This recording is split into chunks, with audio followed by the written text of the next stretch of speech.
The fluorescent lights in the federal courthouse cast harsh shadows across Victoria Sterling's face as she sat behind the defendant's table, her designer suit a stark contrast to the orange jumpsuit I'd worn for 3 years. She thought those prison walls had protected her from the truth.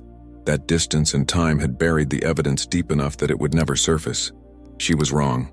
I watched from the gallery as her manicured fingers drummed nervously against the mahogany table. The same fingers that had signed the documents that destroyed my life.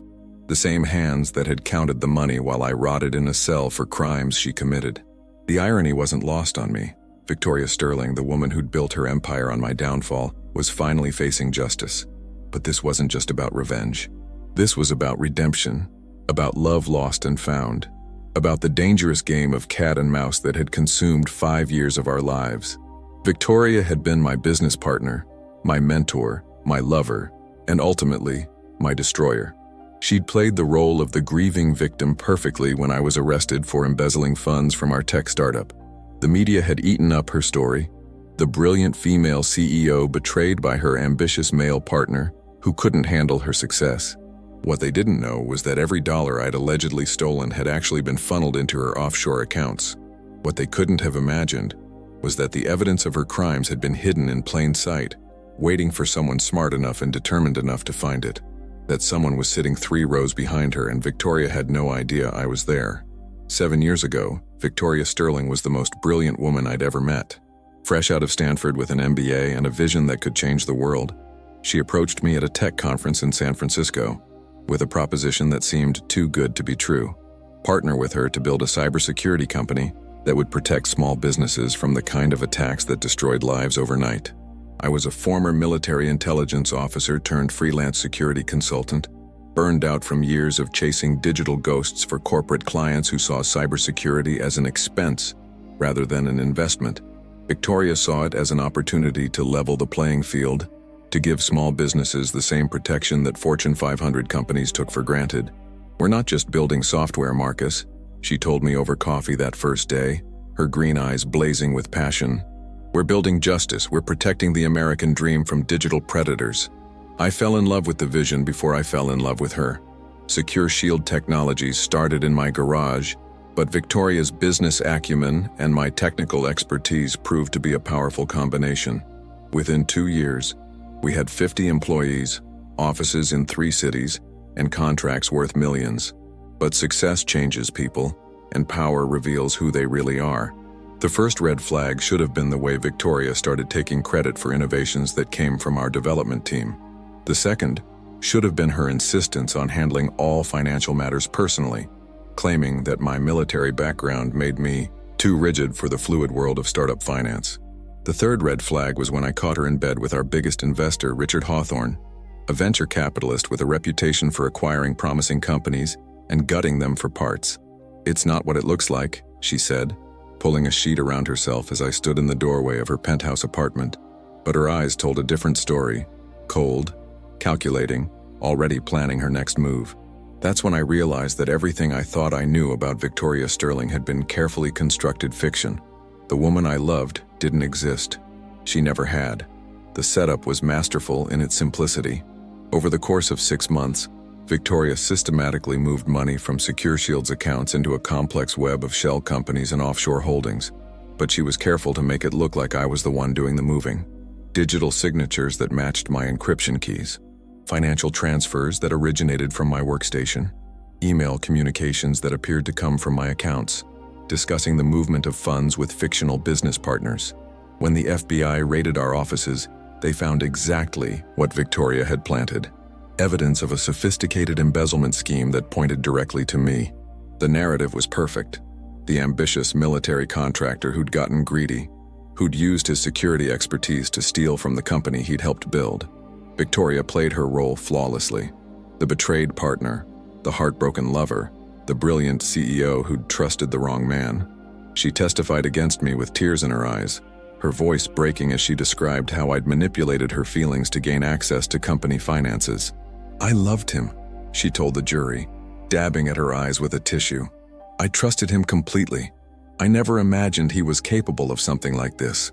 The media coverage was brutal. "Tech Romeo steals millions from lover's company." Military man's million-dollar betrayal. The cybersecurity expert who couldn't secure his own integrity. I was sentenced to 5 years in federal prison. Victoria walked away with complete control of Secure Shield, a victim's sympathy, and access to the offshore accounts where she'd hidden the stolen money. But she made one crucial mistake. She underestimated my ability to adapt, to survive, to learn. Prison taught me patience. It taught me how to think like a criminal, how to spot deception, how to build networks in the most unlikely places. And most importantly, it gave me time to think about everything that had happened, to analyze every detail of Victoria's scheme until I understood exactly how she'd done it. The woman who thought prison walls would keep her safe had actually given me the perfect laboratory to plan her downfall. The hardest part wasn't the isolation or the violence or the constant threat of danger. The hardest part was accepting that the woman I'd loved had never really existed. Victoria Sterling was a construct, a carefully crafted persona designed to manipulate and exploit. The real woman behind the mask was someone I'd never truly known. But prison has a way of stripping away illusions, of forcing you to confront uncomfortable truths about yourself and the world around you. In those long nights in my cell, I had to face the fact that I'd been willfully blind to warning signs, that my ego had made me vulnerable to someone who saw love as a weapon. That's when I met Elena Rodriguez, a forensic accountant who was serving time for exposing corruption in her former firm. She'd been railroaded by powerful men who didn't want their crimes revealed, but her expertise in following money trails was legendary even behind bars. "Your girlfriend didn't just steal money," Elena told me one day in the prison library, where we'd been working together on financial literacy programs for other inmates. "She stole identities, created false companies, manipulated international banking systems. This wasn't amateur hour. This was professional-level financial crime." Elena became my teacher, my partner in unraveling Victoria's web of deception. She showed me how to trace digital footprints, how to identify patterns in financial data, how to build cases that would stand up in court. But more than that, she showed me that love didn't have to be a weakness. It could be a strength when shared with someone who valued truth over manipulation. Our relationship developed slowly, built on mutual respect and shared purpose rather than passion and deception. Elena had been betrayed by powerful men who'd used her expertise and then discarded her when she became inconvenient. I'd been betrayed by a woman who'd used my love as a tool for theft. Together we began building something that Victoria had never been capable of, a partnership based on honesty, trust, and the shared goal of bringing criminals to justice. But first we had to prove that Victoria Sterling was the criminal she'd painted me to be. Elena's release came 6 months before mine, and she hit the ground running. Using contacts from her previous life as a forensic accountant, she began building a case against Victoria that was methodical, comprehensive, and devastating. The breakthrough came when Elena discovered that Victoria had been running the same scam for years, targeting brilliant but naive tech entrepreneurs across the country. Secure Shield wasn't her first victim. It was just her most successful. "She's got a type," Elena explained during one of our phone calls. "Brilliant men with valuable intellectual property but limited business experience. She seduces them, gains their trust, steals their innovations, and then destroys them when they get too close to the truth." The pattern was chilling in its consistency. 7 companies over 10 years. 7 brilliant entrepreneurs who'd been discredited, imprisoned, or driven to suicide. Hundreds of millions in stolen technology and assets. And Victoria Sterling, always the victim, always the survivor, always walking away richer and more powerful. But Elena had found something Victoria thought was buried forever. A digital trail that connected all 7 cases. Bank records that showed money flowing between the same offshore accounts. Communication logs that revealed coordination between Victoria and a network of corrupt investors and lawyers. Most damning of all, source code analysis that proved the technology Victoria claimed as her own had actually been developed by her victims. The FBI's white-collar crime division was initially skeptical. Victoria Sterling was a respected CEO, a philanthropist, a woman who testified before Congress about cybersecurity threats. The idea that she was actually a sophisticated criminal mastermind seemed far-fetched. But Elena's evidence was overwhelming. Financial records that couldn't be explained. Digital forensics that revealed the true authorship of Secure Shield's core technologies. Testimony from other victims who'd been too afraid or too discredited to come forward before. The day Victoria was arrested, I was in the prison workshop, teaching coding skills to inmates who wanted to build legitimate careers after release. The news spread through the facility like wildfire. The woman who'd put me behind bars was finally behind bars herself, but I felt no satisfaction, no sense of victory, only a grim determination to see justice done properly this time, to ensure that Victoria's victims, including myself, finally got the vindication they deserved. The real battle was just beginning, and it would be fought not in prison yards or back alleys, but in a courtroom where truth would finally have its day. The trial of Victoria Sterling became the most watched white-collar crime case in decades. The media that had once painted her as a victim now dissected every aspect of her life, searching for clues they'd missed the first time around. The woman who'd built her reputation on being the brilliant CEO, betrayed by a criminal partner, was now revealed as the criminal mastermind who'd destroyed lives for profit. I was released 3 weeks before the trial began, my conviction overturned based on Elena's evidence. Walking out of prison felt surreal, not because I was free, but because I knew the real fight was just starting. Elena was waiting for me outside the gates, but she wasn't alone. Standing beside her were 6 other men, all brilliant entrepreneurs who'd been destroyed by Victoria's schemes. We'd formed an unlikely brotherhood, united by shared trauma and a common enemy. She thought she could isolate us, said David Chen, whose biotech startup had been gutted by Victoria 5 years earlier. She thought if she destroyed us one by one, we'd never be able to piece together the full picture. But Victoria had underestimated the power of truth and the determination of people who'd lost everything. Elena had connected us all, helped us understand that we weren't isolated victims but part of a larger pattern of predatory behavior. The prosecution's case was methodical and devastating.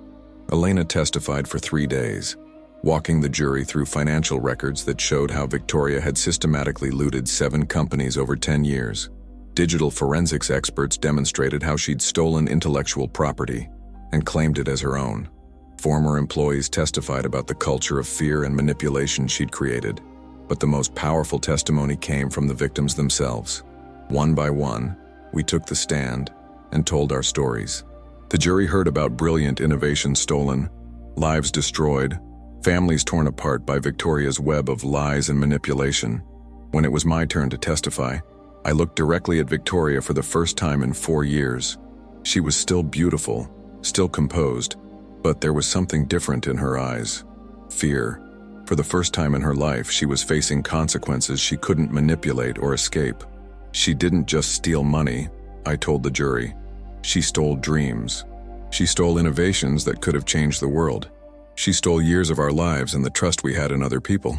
Victoria's defense team tried to paint her as another victim, claiming she'd been manipulated by male investors and forced into criminal behavior. But the evidence was overwhelming. The pattern was too consistent, the planning too sophisticated, the execution too perfect for her to be anything other than the mastermind. The jury deliberated for 6 hours. When they returned with guilty verdicts on all 47 counts of fraud, embezzlement, and racketeering, Victoria's composure finally cracked. For the first time since I'd known her, she showed genuine emotion. Not the calculated tears she'd used to manipulate juries and investors, but real fear and desperation. The judge sentenced her to 35 years in federal prison, without possibility of parole. As the bailiff led her away in handcuffs, she looked back at me one last time. I saw no remorse in her eyes, no acknowledgement of the lives she'd destroyed, only anger that her perfect scheme had finally been exposed. Justice had been served, but the real work was just beginning. 6 months after Victoria's conviction, Elena and I stood in the conference room of our new company, Phoenix Technologies, a name that reflected our belief in rising from the ashes of destruction. Around the table sat the 6 other entrepreneurs Victoria had destroyed, all of them now partners in a venture that would use our combined expertise to help other victims of corporate fraud. The irony was beautiful. Victoria had tried to steal our innovations individually, but by bringing us together through her crimes, she'd created something more powerful than any of us could have built alone. Our combined patents and technologies formed the foundation of a cybersecurity empire that would protect small businesses from predators like her. She thought prison walls would keep her safe from the consequences of her actions, Elena said, as we reviewed the latest financial reports. Phoenix Technologies was already valued at over $100 million. built on the legitimate innovations Victoria had tried to steal. But truth has a way of breaking through any defense. The victim restitution fund we'd established had already returned over $50 million to the entrepreneurs and employees Victoria had defrauded. More importantly, we'd created a network of support for other victims of corporate fraud, helping them rebuild their lives and their businesses. Victoria's empire had crumbled completely. Secure Shield Technologies had been dissolved, its assets liquidated to pay restitution to victims. The offshore accounts had been seized, the shell companies exposed, the network of corrupt investors and lawyers prosecuted. But the most satisfying victory was personal. Elena and I had found something Victoria never understood. Love built on truth rather than manipulation. Partnership based on mutual respect rather than exploitation. As I watched Elena present our latest innovation to a room full of potential clients, a system that would protect small businesses from the kind of sophisticated fraud Victoria had perfected, I realized that sometimes the best revenge isn't revenge at all. Sometimes it's simply building something better than what was destroyed, proving that truth and justice are more powerful than lies and manipulation. Victoria thought prison walls would protect her from consequences. Instead, they became the walls of her own cage, while we built an empire on the foundation of everything she'd tried to steal. If this story moved you, if you've ever been betrayed by someone you trusted or seen justice delayed but not denied, remember this: truth has a way of surfacing, no matter how deep it's buried. Walls built on lies will always crumble, but empires built on justice stand forever. Subscribe and share this story with someone who needs to hear it today. Because there are people out there who think they're safe behind walls of deception and manipulation. And stories like this remind us that no defense is strong enough to withstand the power of truth. Sometimes the walls we build to protect ourselves become the prisons that contain us.